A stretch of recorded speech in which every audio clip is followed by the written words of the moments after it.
Bonjour à tous, c'est incroyable, ils annoncent le pass énergétique, cette fois dans la grande presse, ils appellent ça la carte carbone, et c'est en fait, vous allez voir, même un crédit social, totalement un système à la chinoise. Il faut en parler, je n'ai pas prévu de faire cette vidéo sur cela aujourd'hui, mais ce grand article est sorti dans Le Parisien, d'autres informations sont arrivées, je vais vous faire un point extrêmement concret, on parle de la France, on parle pour la France, avec, comme toujours dans les mauvais coups, l'Union Européenne qui est là, je vais vous expliquer pourquoi. L'intérêt, c'est que c'est en fait un vieux projet mondialiste. Ils utilisent le prétexte de l'Ukraine, des sanctions anti-russes pour l'accélérer, mais vous allez voir que ça a de vieilles racines. L'intérêt, c'est que personne ne connaissait. Maintenant, tout le monde va connaître. Et on va faire circuler l'information. Le meilleur moyen de combattre, c'est déjà de savoir. Je vous demanderai donc de relayer urgemment cette vidéo, de vous abonner également à cette chaîne YouTube pour cela. C'est un bon moyen de diffuser les vidéos. L'abonnement, c'est le petit clic en dessous, là, sur le bouton s'abonner. C'est gratuit, bien sûr. C'est immédiat. Et ça vous permet donc de mieux diffuser, mieux visibiliser tout ce travail, toutes ces vidéos. Merci, un grand merci à ceux qui se sont récemment abonnés, à ceux qui vont le faire, je le sais, dans les secondes qui viennent. Voilà, ça sera au cœur de la bataille contre cette carte carbone, ce pass énergétique sera au cœur du rendez-vous de la résistance le samedi 3 septembre. Alors là, plus que jamais. Ce samedi 3 septembre, Paris, 14h, place de la Bourse. Il faut venir extrêmement nombreux. N'oubliez pas qu'il y a le groupe de covoiturage sur Facebook pour vous aider, qui est en lien sous la vidéo en description. Venez aux Patriotes, venez vous battre. Nous, ça fait des mois que j'en parle du pass énergétique. J'en parle dans mon nouveau livre Crise, là, qui sort. J'explique tout. Là, aujourd'hui, j'ai des informations nouvelles. Mais enfin, on vous a dit la vérité, on vous a expliqué les choses, on vous dit vers où on va si on ne bouge pas. Donc il faut bouger. Et pour bouger, il faut avoir cette carte orange, il faut qu'on se réunisse, il faut qu'on se coalise dans la résistance. Le lien pour adhérer ou reprendre votre adhésion annuelle, c'est le même lien. C'est le premier lien sous la vidéo, en description juste en dessous. C'est également en commentaire épinglé dans les dernières secondes de la vidéo en cliquant directement sur votre écran. C'est un combat pour la liberté, mais c'est plus que ça. C'est un combat pour la dignité humaine. C'est un combat pour la France libre aussi. Vous imaginez quel monde on veut nous dessiner. Sous la vidéo en description, il y a un deuxième lien juste en dessous pour faire un don de soutien aux patriotes, vital, absolument vital. On n'a pas du tout de financement public cette année, rien, pas d'aide bancaire, on est complètement anti-oligarchique, on n'est pas aidé. Donc il faut absolument que vous puissiez nous aider. Ceux qui peuvent faire un don, c'est formidable, c'est défiscalisé aux 2/3 pour vous, comme les adhésions et les réadhésions. Bien évidemment, et ça permettra notamment de financer le rendez-vous de la résistance le 3 septembre qui va coûter très cher. Bravo, énorme bravo aux donateurs, aux réadhérents et un grand bienvenue aux nouveaux patriotes qui vont faire connaissance avec des gens près de chez eux, que ce soit en métropole, outre-mer ou même à l'étranger. Alors je disais, c'est assez incroyable, on parle ici sur cette chaîne et un peu ailleurs, enfin beaucoup sur cette chaîne du pass énergétique. Et ça y est, là un article du Parisien, quand même de la grande presse, le reprend. L'explique, il y a des nouvelles informations qui sont sorties. Vous allez voir, en fait, c'est complètement même un crédit social à la chinoise. On vous donne des droits, plus ou moins de droits, en fait, des obligations, des contraintes, et vous êtes plus ou moins un bon citoyen, et vous avez plus ou moins de points de vie, en quelque sorte. Vous pouvez même vous échanger des points, vous les racheter, on va vous expliquer tout ça. Enfin, c'est un monde totalement orwellien et affreux qu'ils veulent bâtir. Alors, je fais référence à un article du Parisien sorti le 26 août. Le titre... jet privé, transport, chauffage, alimentation, 3 petits points. Et si on mettait en place une carte carbone pour l'interrogation. Question faussement naïve. Alors l'article nous dit, je cite, que c'est comme une carte bancaire. Je cite toujours, l'idée est de définir chaque année un plafond total d'émissions de CO2, d'oxyde de carbone, et à partir de là, un quota pour chaque individu. Explique Arnaud Passalaga, qui est chercheur au laboratoire d'urbanisme au sein de l'école d'urbanisme de Paris.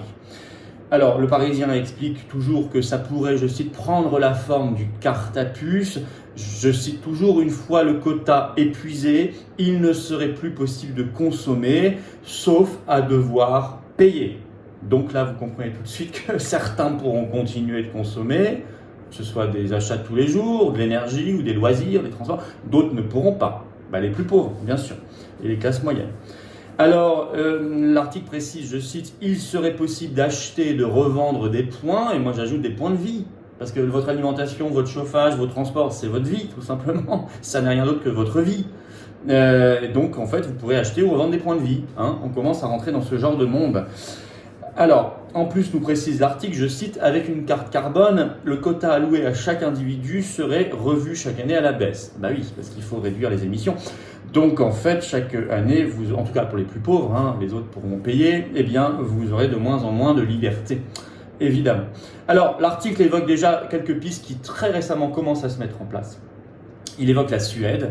Il y a une carte qui va sortir, la future carte, je cite, Do Black, qui permettra de bloquer les achats une fois un certain seuil d'émission dépassé. Fin de citation. Alors, l'article nous précise qu'en France, ça existe. Il y a une start-up, c'est développé par la start-up Carbo. Voilà, c'est ce que précise le Parisien. Et ils ajoutent enfin, je cite, qu'en 2020, une expérimentation avait été menée en Finlande. Voilà. Donc, vous voyez, tout récemment, 2020, début du Covid, on est vraiment dans cette atmosphère-là. Ça semble se concrétiser. Voilà, je crois que c'est pas du tout anodin. Le Parisien, c'est un très grand tirage, relatif par rapport à la presse d'aujourd'hui, qui a beaucoup baissé, mais quand même, ça reste un journal qui est diffusé, un journal national, qui est beaucoup repris par ailleurs par les médias audiovisuels. Donc c'est pour moi un signal très important. Alors, vous savez, je disais, ils prennent prétexte des sanctions anti-russes, des pénuries énergétiques, de la guerre d'Ukraine pour développer et accélérer tout ça, mais c'est une vieille idée mondialiste. J'ai retrouvé, il est toujours en ligne, un vieil article sur Cairn, CAIRN.info, vous savez, c'est un think tank qui écrit beaucoup d'articles. Alors c'est un article qui date de 2009 sur justement la carte carbone. Ça s'appelle déjà comme cela. C'est exactement la même. Alors il précise, voilà, ils expliquent la genèse de cette idée. Je cite, cette idée a été développée à partir de 1996, disent-ils, écrivent-ils, par un groupe d'économistes anglais. Le projet ensuite a été relayé à la Chambre des communes par un député travailliste qui en 2006 a déposé un projet de loi en ce sens.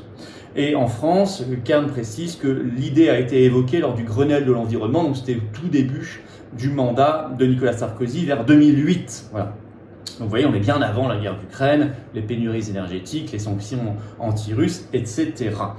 Alors évidemment, l'Union européenne est toujours dans les mauvais coups, ça c'est tout à fait logique. Donc le Cairn le confirme, puisque je vous cite, une étude du Parlement européen a également préconisé la mise en place d'un système communautaire de quotas domestiques échangeables, c'est-à-dire le pass énergétique, la carte carbone. Mais Cairn, en 2009, notait des problèmes. Un problème, je cite, d'acceptabilité sociale, c'est-à-dire que les gens, la société ne sera peut-être pas tout à fait d'accord pour ce système très attentatoire aux libertés, et qui créerait des inégalités. Par ailleurs, il notait, je cite, des risques de dysfonctionnement du marché, parce qu'on crée un marché, des échanges de points, des rachats, des ventes, ça s'appelle un marché, on crée un marché de vie, un marché de liberté. Donc risque de dysfonctionnement du marché, et je cite toujours les enjeux associés en termes de protection des données individuelles, pareil, puisqu'on pourrait connaître toute votre vie, vos achats de transport, de voyage, de consommation, etc., etc. Alors la fourberie la plus totale, et ça c'est dans le Parisien de ce 26 août, c'est qu'on nous fait passer ça pour un projet social de réduction des inégalités. Et c'est extrêmement faux parce que c'est exactement l'inverse. Alors pour cela, parce qu'il va falloir faire passer la pilule. Donc ils vont utiliser l'argument social de lutte contre les inégalités. Alors pour ça, ils vont mettre par exemple, c'est ce que fait déjà le Parisien dans son titre, vous allez voir, le paquet sur les jets privés. On parle des jets privés à outrance parce que ça c'est très populaire, les gens se disent c'est contre les ultra riches qui ont des jets privés, etc.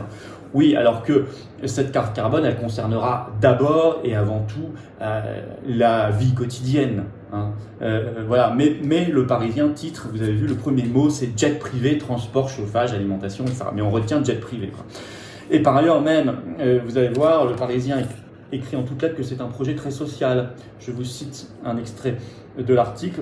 Prendre un jet privé pour aller à Hendaye, prévoir un voyage à New York, faire le plein de sa voiture à la station-service ou acheter un steak de bœuf au supermarché, déjà on met tout sur le même plan, alors que ça n'a rien à voir.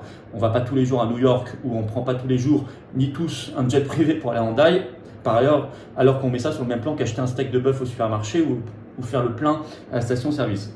Entre parenthèses. Je cite toujours. Et si demain, chacune de ces actions consommatrices en CO2 était limitée par l'attribution pour chaque citoyen d'un certain quota de carbone à utiliser, l'instauration d'une carte carbone, une idée encore jamais mise en place, pourrait mettre sur un pied d'égalité riches et pauvres, consommateurs de CO2 ou non. Pourrait mettre sur un pied d'égalité riches et pauvres. C'est faux. Puisque dans le même article, il est écrit que quand vous avez dépassé votre quota, vous pouvez continuer de consommer si vous payez. Les riches continueront de payer, c'est tout. Et puis par ailleurs, ne soyons pas naïfs, on sait très bien que dans ce genre de système, il y a toujours des passe-droits et des dérogations pour les puissants, pour les plus riches, comme il y en avait sur le pass sanitaire, le pass vaccinal, le masque obligatoire, les tests obligatoires, on le sait bien. Les ministres ne le faisaient pas. Bayrou ne mettait pas de masque à l'aéroport d'Orly. Amélie de Montchalin a été virée d'un avion parce qu'elle n'avait pas fait le test. C'était la seule à ne pas l'avoir fait dans l'avion. Il y a toujours cela. Plus un système va vers la contrainte, plus il y a de passe-droit et de dérogations pour ceux qui ont du réseau, pour ceux qui ont de l'argent. Bon. Donc c'est un système encore plus inégalitaire. Alors en conclusion, je dirais que l'Ukraine est utilisée comme accélérateur, comme prétexte pour un vieux projet mondialiste. Je vous ai cité les origines, on remonte à 1996. Il faut donc le faire savoir. Ça existait avant, c'était dans les cartons, c'était dans les cerveaux tordus de certains, mais personne n'était au courant. Maintenant, les gens vont être au courant. C'est à nous de faire le boulot maintenant. Parce que plus il y aura de gens au courant, plus il y aura de Français informés, plus il y aura de résistants, tout simplement. Parce qu'il y aura de gens qui vont refuser ce système et qui vont le combattre. Et on doit le combattre. Parce que c'est totalement orwellien, c'est 1984, c'est le crédit social à la chinoise. Ça n'est pas autre chose, ce pass énergétique, cette carte carbone. Alors je vais vous dire, moi je vais le mettre, ce sujet, avec d'autres, au cœur du rendez-vous de la résistance le 3 septembre à Paris, rendez-vous 14h place de la Bourse. Justement, on a bien choisi place de la Bourse puisqu'on nous parle de la création d'une bourse pour des droits à échanger. Eh bien, on sera là. Il faut venir, très nombreux. Et venez avec vos drapeaux français. On a invité tous les députés d'opposition, des personnalités de la résistance. On va être extraordinairement nombreux de toute la France. Voilà. Il y a un groupe Facebook de covoiturage pour vous aider à vous organiser qui est en lien sous la vidéo en description. N'hésitez pas à contacter aussi vos référents départementaux des Patriotes qui font un travail remarquable près de chez vous. Voilà. Abonnez-vous si vous le voulez bien à cette chaîne YouTube. Un petit clic, c'est gratuit. Faites-le maintenant. Merci infiniment à ceux qui l'ont fait récemment et à ceux qui vont le faire, je le sais, maintenant pour permettre une meilleure diffusion de tout ce travail. Et venez aux Patriotes. Voilà. Venez vous battre. J'ai besoin de vous. Ça, c'est la carte orange, c'est l'anti-carte carbone. Vous voyez, il y a la carte carbone et puis en face, vous mettez la carte orange. C'est l'inverse. C'est exactement l'inverse. C'est une carte de liberté, de souveraineté, de dignité et d'humanité. C'est une carte qui respecte les gens. Et cette carte, elle symbolise une adhésion à un projet collectif. Quand vous êtes adhérent, vous rencontrez des gens concrètement près de chez vous, dans votre commune, votre département, votre région, qui pensent la même chose. Il y a des réunions, il y a des actions, il y a plein de choses. C'est vrai en métropole, outre-mer et même à l'étranger. On a des référents dans des dizaines de pays du monde. Le lien pour adhérer ou réadhérer, c'est le même. Il est sous la vidéo en description. Il est également en commentaire épinglé et dans quelques secondes en cliquant directement sur votre écran. Si vous avez adhéré il y a un an, pensez à réadhérer, ça dure un an. Par exemple, si vous avez adhéré à l'été 2021, pensez à réadhérer. Le lien pour faire un don de soutien, c'est le deuxième lien sous la vidéo en description. Vital, là aussi. Là aussi, c'est défiscalisé aux 2/3 pour vous et ça permet de financer plein de choses. Voilà. Si vous faites un don supérieur à 500 €, il y a de nouveaux avantages pour vous. C'est précisé sur le site, mais dans tous les cas, quel que soit le montant, c'est défiscalisé pour vous et c'est une aide précieuse pour le mouvement et la résistance. Voilà, bravo aux donateurs, aux réadhérents, bienvenue aux nouveaux patriotes et vive la France.